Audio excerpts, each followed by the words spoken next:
نو زما محترم یو د هغه زندګۍ نه چې ډېر د احساس زندګي ده هغه د رمضان ده.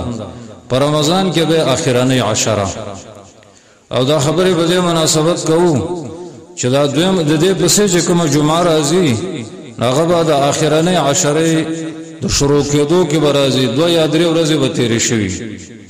نو زما مسلمانانو ورونو دا عشره دې ته وایي اخرنۍ عشره د رمضان. زمونږ د اسلافو په تاریخ کې دا راځي صحابه کرام او تابعین او د امت نور نیکان مشران چې د قرآن سنت تابعدار او با عمل عالمانو د هغوی باره کې راځي چې هغې په کال کې د 3 عشرو به ډېر خیال ساته، د هغې به قدر کوو، په هغې کې به عبادتونه کول. یو د رمضان اخرنۍ عشره چې دا روانه ده او ډېر سوچ کوي زما ملګرو په چا به راځي او په چا به نه راځي. زمونږ سب د ډېر ملګري وو او سکل په هغوی عشره رانله په دې راتلونکي کې مېس پته نه لګي چې په چا به بل رمضان راځي او په چا به نه راځي. او یو د ذوالحجې د میاشت اولنۍ عشره الله تعالی دې موږ ته په خیر او خیرت سره ورسوي. او یو د محرم اولنۍ عشره چې د هغې 10مه ورځ به عاشورا ده. ځکه کتاب او سنت کې دا معلومات دي چې دې ورځ الله تعالی دا مقام ورکړی دی، دې شپه الله تعالی دا مقام ورکړی دی. نو زما محترمو یو د قدرمنو لمحاتو د زندګۍ نه دا عشره ده. الله تعالی دې ته موږ له توفیق راکړي. زمونږ د نبی صلی الله علیه وسلم مبارک راځي چې کان یجتهد فی العشر الاواخر ما لا یجتهد فی غیره، چې په وروستنۍ عشره کې به دومره خواري کوله، دومره به مشقت تېروو چې په باقي رمضان کې په نورو ورځو کې به دومره خواري نه کوله. نو موږ ته دا امر دی چې د خپل نبی په شان د خواري کوو. ملګرو ورځې کارونه لږ کم کړئ، درخواست ده نه. که زمونږ د دنیا کارونه وران شي خو خیر ده، الله تعالی دې زمونږ آخرت کارونه نه ورانوي. د دنیا غټ ذلت دا دی، د دنیا غټه کمزوري دا ده چې دا فانی ده. بس سوچ کوه چې یو ډېر خوږ شی خو چې د هغې سره دا لیبل لګېدلی او رب العالمین دا قطعي فیصله کړي چې دا ګوره فانی ده، یا به تې تځې او یا په ستا زندګۍ کې تا نه به ځي، یو بل نه به بیلېږئ. نو د هغې دپاره خپل آخرت ضایع کول که نه دي. نو ملګرو د دنیا منډې تړې به لږ کم کړو. انشاءالله الله به زمونږ باقي میاشتو کې برکت کېږي. نو زمونږ نبي الله بخلی و، د جنت زیرې ورته راغلي و.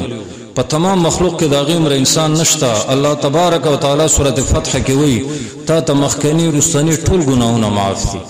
لیکن هغه به دومره خواري کوله چې د نبی صلی الله علیه وسلم باره کې راځي چې کله دا عشره داخله وشوه دا عشره نو کان اذا دخل العشر الاواخر من رمضان ایقظ احیا لیله وشد میزره ایقظ اهله. چې کله به دا عشره داخله شوه نو زمون نبی محمد بن عبد الله صلی الله علیه وسلم هغه به 3 کارونه کول. یو ټوله شپه شبګیرو، ټوله شپه چې د ماښام نه وخت ماښام شپه ده، د ماښام نه شپه شروع کېږي او سار چې دا بانګونه ویلی کېږي او سبا داخل شي دې ورځو دې وخته پورې دا ورځ دا ټوله به یې شبګیر کړ. ځکه چې شبګیر پکار دی. د مؤمنانو صفت دا دی چې شپې به شبګیرونه کوي.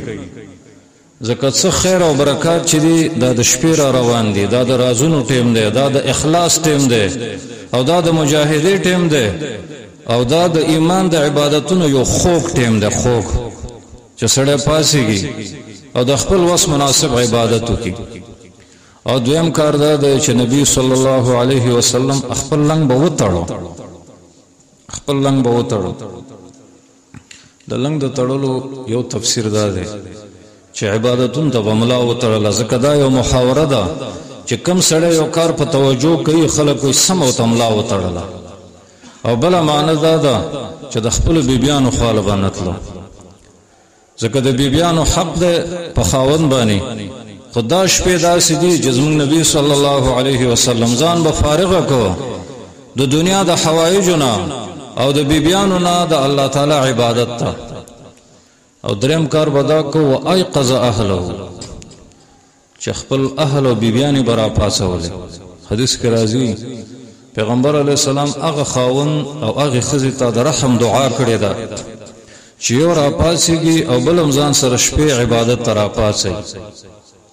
دغه هغه کسان دي چې رحم فیصله دې باره کې شوې دي. پیغمبر علیه السلام ویتر چې کول ویتر عائشه بیبي په پاسه یو ځل پیغمبر علیه السلام د فتنو بیان وکړو او به ویل ایقظوا صواحب الحجرات چې دا د کمرو کې کومې بیبيان دي دا پاسه وي ځکه ډېر زنانه دنیا کې جامې لري خو په آخرت کې بلغړي.